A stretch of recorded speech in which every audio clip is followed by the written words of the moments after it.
El Señor Jesús nos dice una frase muy importante. Si la sal es el sabor de la tierra, y si la sal pierde su sabor, solo sirve para que la pisen los animales. Nosotros como iglesia somos el sabor de la tierra, pero los obispos son el sabor de nuestra iglesia.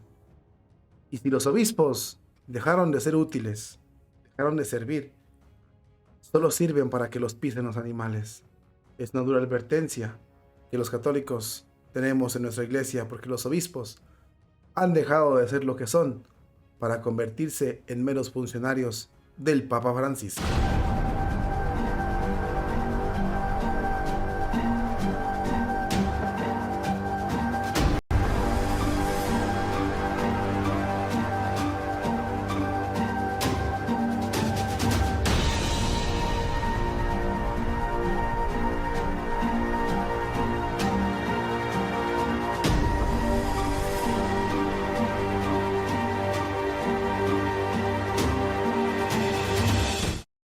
Cuando vemos que esto pasa, muchos pudiésemos pensar que es fruto de nuestra imaginación, o que no es lo que se piensa, o que no es lo que creemos.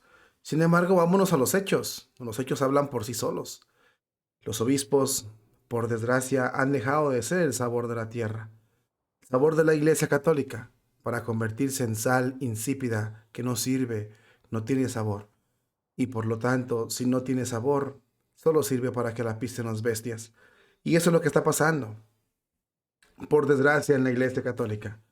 Tenemos a un colegio episcopal o a unos sucesores de los apóstoles muy desgastados, incluso podemos decir amedrentados, anonadados. No estoy diciendo yo por ningún motivo que no existan buenos obispos, por supuesto que existen, pero si hacemos un balance son muy pocos.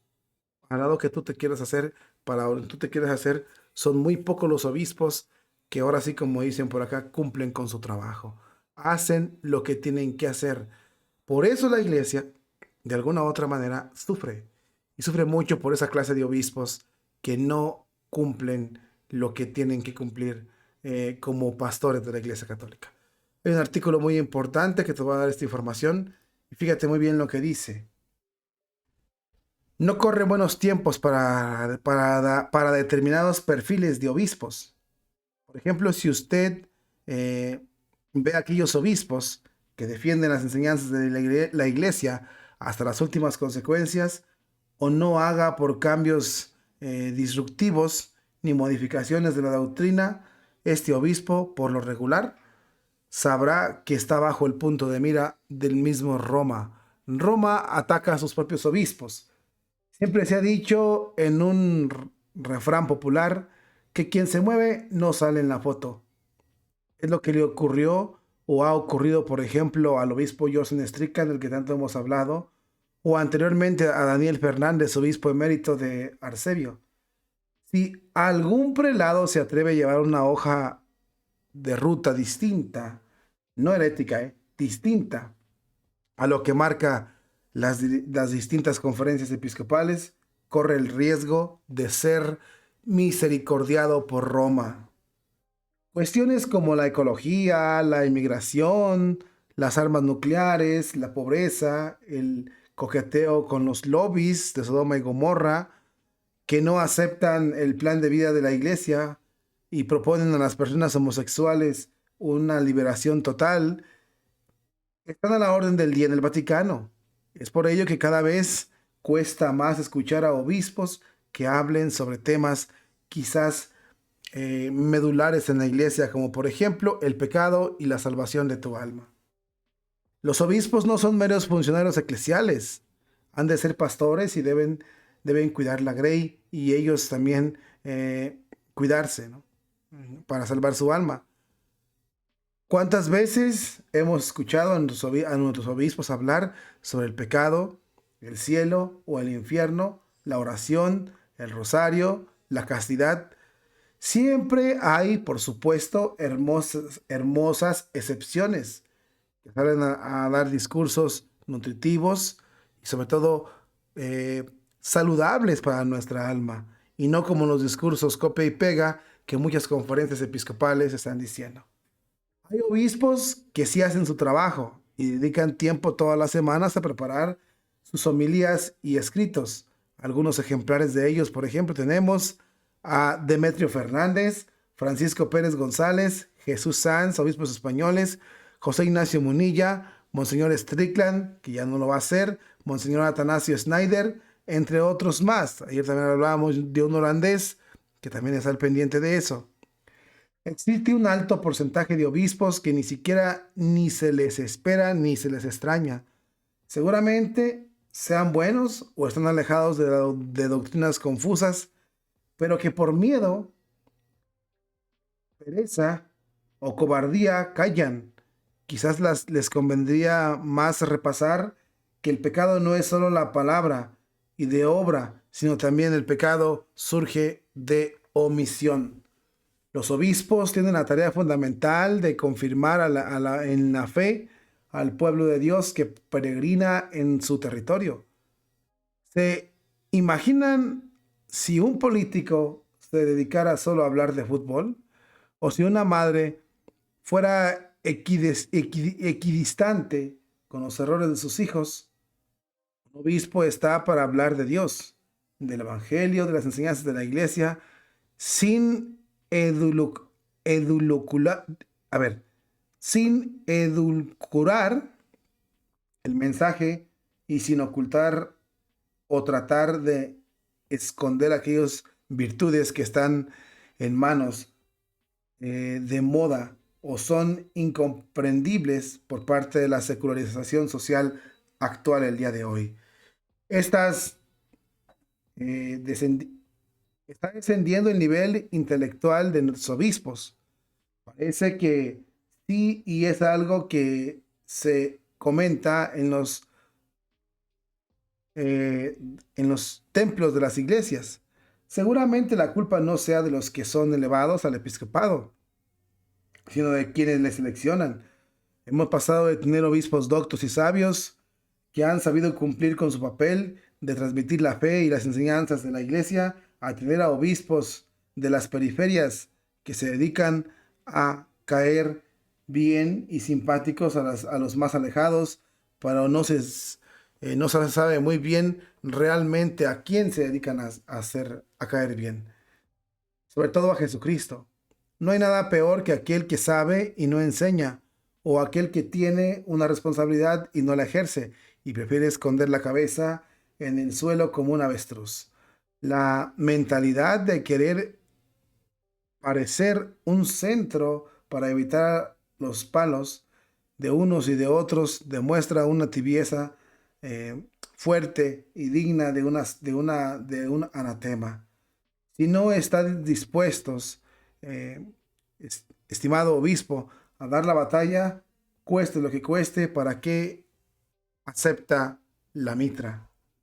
Sean audaces, señores obispos, y abandonen los discursos vacíos que Cristo murió en un madero por ser elocuente, consecuente hasta el final con los designios del Padre, y muchos apóstoles son mártires por defender el Evangelio y dar testimonio de él hasta las últimas consecuencias. Es un artículo muy interesante. Agradecemos aquí a este artículo bastante interesante, sobre todo que nos habla de los peligros que corren los obispos. La verdad, son unos peligros brutales. Se han convertido en mercenarios, cobardes. En su gran mayoría los obispos son cobardes. No hablan. No estamos diciendo que todos los obispos del mundo sean afines al modernismo, afines a los cambios que de Roma se dictan.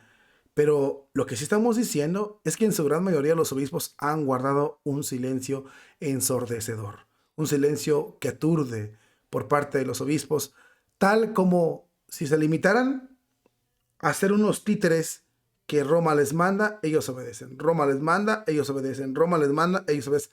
Ni siquiera se ponen a cuestionar si lo que dice Roma está bien. Porque si lo que dice Roma está abiertamente en contra de lo que es la doctrina católica de la iglesia, siempre se ponen a obedecen lo que dice Roma. Sin embargo, hemos visto, por ejemplo, cómo Monseñor Strickland llevó una hoja de ruta distinta, una distinta forma de hacer las cosas, y por eso lo expulsaron de la Iglesia Católica. Esto, aunque muchos digan que no, ha llevado a que los obispos se hagan cobardes. Que los obispos digan, bueno, yo no quiero salir expulsado. Yo prefiero mejor callarme. Si no apoyo mucho al Papa, si no estoy en contra del Papa, si no estoy de acuerdo con él, mejor lo apoyo, me limito a obedecer y se acabó. O sea, una foquita de grasa que aplaude todo lo que le digan. Sí, lo que usted diga, no hay criterio propio. Y el artículo dice muy importante, dice el artículo que es muy importante. Hemos visto esos abusos por parte de Roma, abusos de poder brutales para con los obispos. Sí lo hemos visto, pero también hemos visto obispos cobardes. En su gran mayoría cobardes, son pocos los que alzan la voz. Sí hay excepciones, y mencionó a varios aquí, Demetrio, Fernández, Munilla, Strickland, hay muchos, y sí preparan sus homilías, pero la gran mayoría no. Hay muchos obispos alrededor del mundo, muchos feligreses ni los conocen, muchos feligreses ni saben ni quiénes son, mucho menos los apoyan, los extrañan, no, la gente por lo regular extraña a su cura, señor cura, o a su párroco, pero no a los obispos, y a veces ni al párroco. Entonces ni los obispos, muchísima gente nace y muere sin ver al obispo, porque los confirman un delegado del obispo, o solamente los ven cuando los confirman, y ni así. Pero que veamos cercanía de los obispos, no. Pero hay otros obispos, como Strickland, que sí se dan mucho a querer, y las diócesis tienen un contacto más con él, y lo quieren y los apoyan. Otro punto que es muy importante que dice este artículo es el siguiente. ¿Cómo pasamos de tener a unos obispos doctos, preparados, sabios, a unos obispos burros, ignorantes, lo decimos con tristeza y con dolor? Por citar algún ejemplo, tenemos a Müller, que es de los que están todavía vivos. Tenemos, por ejemplo, también otro, a Monseñor Isidro Puente Ochoa. ¿Cómo es posible que ese hombre no haya llegado a ser obispo? Si es una enciclopedia ese señor. Es de los sacerdotes más sabios del mundo, Monseñor Isidro Puente Ochoa. ¿Cómo es posible que no haya sido obispo? Y vemos a ignorantes como Tucho ocupando cargos muy importantes en la Iglesia Católica. Un hombre que no sabe ni siquiera escribir. Ni siquiera sabe escribir a ese amigo Tucho. Y es el guardián de la fe. Gaswin es un obispo excelente, secretario de Benedicto XVI, y lo vemos sin parroquia. No lo han destituido porque no tenía diócesis, pero era el secretario de Benedicto XVI, era arzobispo, y está expulsado, sin trabajo, sin ni siquiera tener una parroquia para dar misa. Vemos unas injusticias terribles y vemos los diferentes polos de la situación y podemos sacar conclusiones muy duras. Pero como dice el artículo, que es muy interesante, la clave está en saber o en fijarnos en quién elige a los obispos. No tanto los obispos, no, quién los elige. Y los que los eligen están eligiendo a pura foquita de grasa para que les aplauda lo que ellos quieren. Obispos manipulables, obispos maleables, obispos que puedan someterse o que incluso sean más ateos que mismos obispos. ¿En dónde nos damos cuenta de ello? Pues en sus discursos, en su forma de ser, en cómo se expresan, en cómo hablan, en lo que enseñan. Y aparte aquí también en el artículo dice algo muy importante. Vemos a obispos raramente que hablen de qué, del alma, de la salvación, de la muerte, del cielo, del pecado, de la castidad, de cumplir los mandamientos. Son muy poquitos. La mayoría que habla, bueno, la mayoría de obispos habla de la migración, de la inclusión, de el acercamiento de las periferias. Tenemos 10 años del pontificado del Papa Francisco que están formando a puro obispo de la periferia, formando a puro obispo, pues en su mayoría con una escasez brutal de intelecto. Los obispos de la periferia solo quieren ser simpáticos con la periferia, pero no quieren enseñar. no quieren defender, no quieren corregir, no quieren guiar a su grey, a su pueblo, hacia la salvación. Y eso es importante, ¿no? Y como dice el artículo que dice, si los obispos no están dispuestos a dar la batalla, si los obispos no quieren dar la lucha, ¿para qué se hacen obispos? ¿Para qué quieren la mitra? ¿Para qué toman la mitra? El mismo Jesucristo dice, si la sal pierde su sabor, solo merece que la pisen los animales. Si los obispos pierden su sabor, solo merece que lo pisen los animales. Por desgracia, así es. Y muchos de los obispos en la Iglesia Católica han perdido completamente su sabor. Si usted quiere saber por qué sufre la Iglesia, por qué tiene tantos problemas en la Iglesia, consulte a sus obispos y verá por qué tienen problemas. Porque un obispo cobarde es una diócesis cobarde. Un obispo valiente hace de su diócesis una diócesis valiente. Es una advertencia durísima para ti como católico y para los obispos. Si los obispos no hacen su trabajo, solo merece que los pisen los animales.